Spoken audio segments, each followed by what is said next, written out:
So okay, class 10th का important question है यहाँ पे हमारे पास। सो ये देखो आप कितनी बार आ चुका है सीबीएसई में। CBSE 2012, CBSE 2014, CBSE 2015, CBSE 2018, 20 and 23 में आ चुका है क्वेश्चन। इतना ज़्यादा इंपॉर्टेंट क्वेश्चन है। ओके, सो हमारे पास जो क्वेश्चन है वो है a white colour powder is used by doctors for supporting fractured bones. ठीक है। A, write chemical name and formula of powder. So आपको पता है कि जब हमारी बोन फ्रैक्चर होती है हमें प्लास्टर चढ़ता है। ठीक है, तो प्लास्टर कौन सा होता है? वो प्लास्टर होता है प्लास्टर ऑफ पेरिस। ठीक है, प्लास्टर ऑफ पेरिस हमारे हाथ पे फ्रैक्चर जो हो जाता है, फ्रैक्चर उसको बोलते हैं, फ्रैक्चर चढ़ जाता है, तो वो हमारे हाथ पे चढ़ता है। तो उसका जो केमिकल नेम है, सबसे पहले इसका मैं नेम लिखूंगा। ठीक है, हम ए पार्ट करते हैं। सबसे पहले इसका मैं नेम लिखूंगा, तो नेम जो इसका है वो प्लास्टर ऑफ पेरिस है। ठीक है, अब हमें क्या पूछा यहाँ पे? Chemical name and formula of the powder. So अगर मैं केमिकल नेम की बात करूँ, ठीक है, केमिकल नेम इसका क्या है? केमिकल नेम इसका होता है कैल्शियम सल्फेट हेमीहाइड्रेट। ठीक है, इसको ध्यान रखना, कैल्शियम सल्फेट हेमीहाइड्रेट होता है। एक बार मैं पहले लिख देता हूँ, कैल्शियम सल्फेट हेमीहाइड्रेट। ठीक है, अब देखो हेमीहाइड्रेट क्यों है? क्योंकि जब भी आपको पता होगा प्लास्टर ऑफ पेरिस को जब वाटर में मिलाते हो तो एकदम वो टाइट हो जाता है, उससे जैसे मूर्तियाँ बन जाती हैं, उससे अलग अलग यूटेंसिल्स और उससे सारी चीज़ें बनती हैं। ठीक है, स्टैचूज बनते हैं। सो उसे इसलिए हेमीहाइड्रेट बोला जाता है। अब हम बात करते हैं, जो ये पूछा गया हमें, give and formula of the powder. हमें फार्मूला भी लिखना है, right formula of the powder.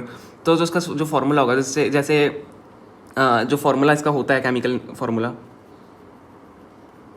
जिससे इसको रिप्रेजेंट किया जाता है, तो जो प्लास्टर ऑफ पेरिस का जो केमिकल फार्मूला होता है, मैं यहाँ नीचे लिख रहा हूँ, वो होता है CaSO4 डॉट हाफ H2O।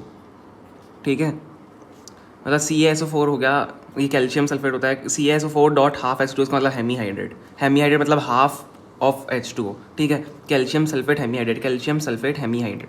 ठीक है, CaSO4 डॉट हाफ H2O यहाँ पे हो गया हमारा फार्मूला। हमारा ए पार्ट यहीं पे अब खत्म हो जाता है। अब मैं बात करता हूँ बी पार्ट की। बी पार्ट में क्या है? When this white powder is mix with water. अब देखो ये हो गया, a hard solid mass is obtain. ठीक है, ये तो आपको पता है। Right balance chemical equation for this change. जब ये होता है तो इसकी केमिकल इक्वेशन क्या बनती है? अगर इसमें हमने वाटर मिला दिया, सो क्या होगी?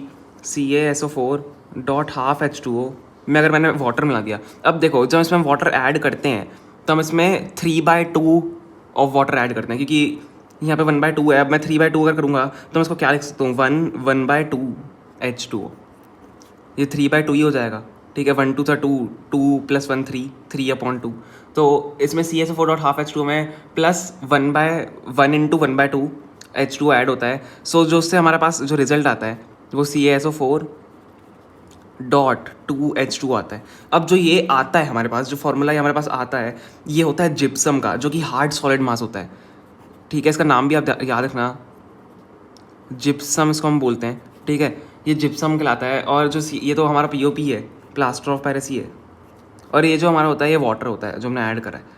ठीक है, सो यही हमारी इक्वेशन है। जिप्सम से फॉर्म होता है सॉलिड केमिकल इक्वेशन, हमने दे दी। सॉलिड मास जो फॉर्म होता है उसकी chemical equation CaSO4 dot 2 H2O यहाँ पे फॉर्म होता है। बाकी हमने दोनों पार्ट सॉल्व कर लिया और ये बहुत इंपॉर्टेंट क्वेश्चन है, इसको अच्छे से कर लेना।